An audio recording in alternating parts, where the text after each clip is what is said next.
Alhamdulillah wa salatu wa salam ala Rasulillah sallallahu alaihi wasallam wa nabiyina habibina sayyidina Rasulillah sallallahu alaihi wasallam. Alhamdulillah na kasance ɗaya daga cikin fasinjojin jirgi na ƙasa wanda za mu zo daga Abuja za mu zo Kaduna sai kuma itila'i ya faru da mu. Muna hannun su dai alhamdulillah har zuwa kwana 85.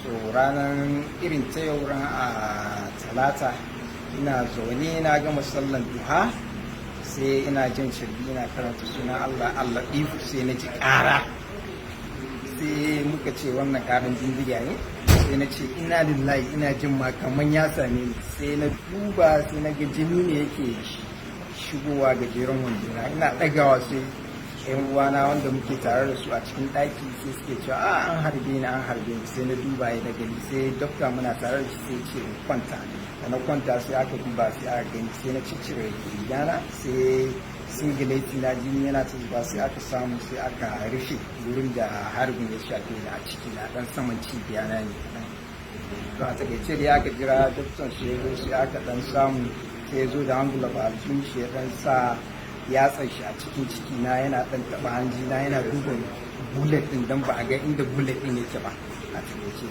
so daga baya kuma ya ƙara sa almakashi ya ƙara dubawa yana tabawa ina ƙara ina lillahi ina ilaihi da sauransu dai daga ƙarshe sai aka samu sai aka yi kokari aka rufe sai aka sa banda da sauransu. Shi bullet din ya shiga cikin jikinka ne ko kuma dai ya wuce ne? Har yau dai ba a sani ba. A ga bullet din ba kuma ba a gan shi a jikina ba amma dai yanzu muna fatan za mu je a x-ray a duba amma har yanzu ba a gan shi ba kuma alhamdulillah. To wani irin hali kuka shiga cikin wannan watanni?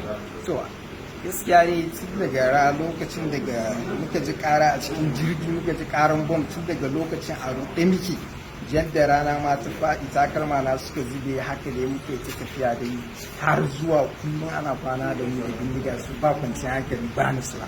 To wani kira za ka yi shugabantar tarayya akan bayan Allah da kuka bari a can? To hakika gaskiya akwai tsohuwa da muka bar ta kai kusan shekara 90 da wani abu da sauran kuma yara ƙanana su ne musamman wanda suka fi a ba sosai amma ko mutum ɗaya ba ma san ma ya ƙara kwana da haka abin da gwamnati tarayya za ta yi na ƙoƙari Allah ya ba ta iko da kuma sauran 'yan uwanmu da suke taimaka mana duk su yi ƙoƙari wannan mutane su biyo bayan gobe laraba in Allah ke yi. To masha Allah. The situation is really dire and terrible. Okay, can you say about your experience, please? My experience is really terrible. I mean, you can see I just finished shedding tears of joy that I've been. I mean, I have returned back and I'm going to be reunited with my family very soon.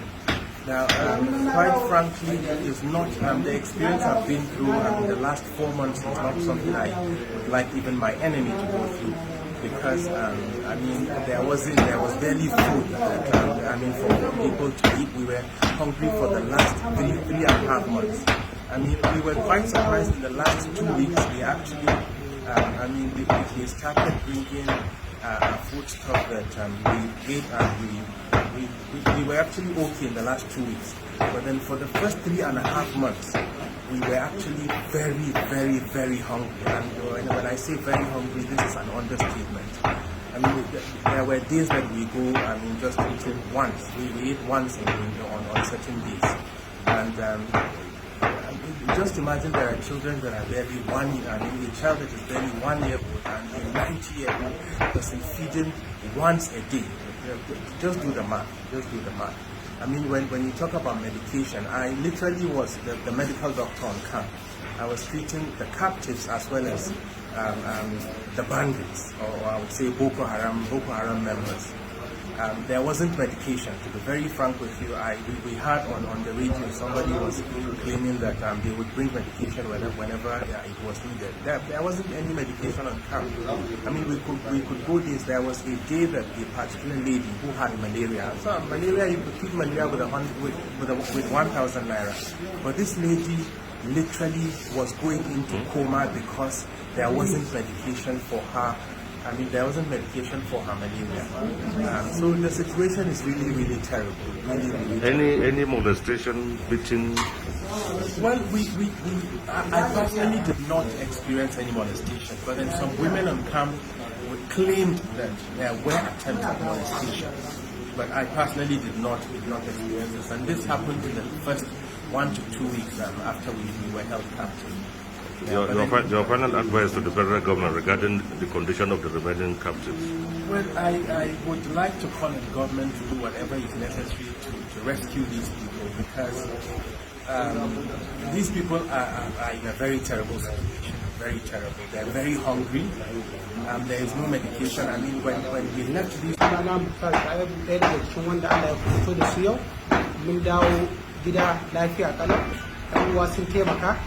So kwanan mu 127 yau Allah ya kawo ƙarshen zaman mu. Muna kira ga gwamnatin tarayya da masu hannu da shuni su taimaka ma sauran uwanmu da suka rage. Su taimaka ma sauran uwanmu da suka rage dan Allah dan Annabi a samu a ceto rayuwarsu saboda suna cikin wani hali. Mun gode. Is that I keep on saying that there is nothing dialogue and negotiation will not achieve. In a situation where military force will not work, dialogue will certainly work. This thing happens over 4 months ago, and most of these victims, are in terrible condition, as you can see in these pictures. As for me, I have said it before. I have formally withdrawn myself from anything that has to do with negotiation because of the situation we find ourselves and because of the government's lack of interest in this matter. But what brought these 5 released victims to my office this afternoon, they were successful, at the end of their travels. They came purposely to thank me for the past efforts I have done in mediation and in engaging with these abductors to ensure that none of them is harmed. So I think it's a visit to show their appreciation to me. That is why I take pictures with them, and we pray that the remaining victims, government will facilitate their release as soon as possible. And as I keep saying, is that when government did not take charge of situations like this, you will only allow desperate family members, to negotiate the release of their loved ones, and by implication, certainly, some will be paid. So, if, for example, things like that will happen, then what will be the fate of the majority of the captives that are there, who cannot even raise as small as 100,000 naira? We have to realize that most of the victims that are there in the forest, more than 80% of them are very poor and cannot be able to even negotiate their release. So I think government has to have to consider these glaring realities and then come to the aid of these remaining victims as soon as possible. You can see from their interviews, it is really terrible, and one is only surviving by Allah's will. So I thank them for the visit, for what I have done in the past, and we pray that government will step in and ensure that this thing comes to an end as soon as possible.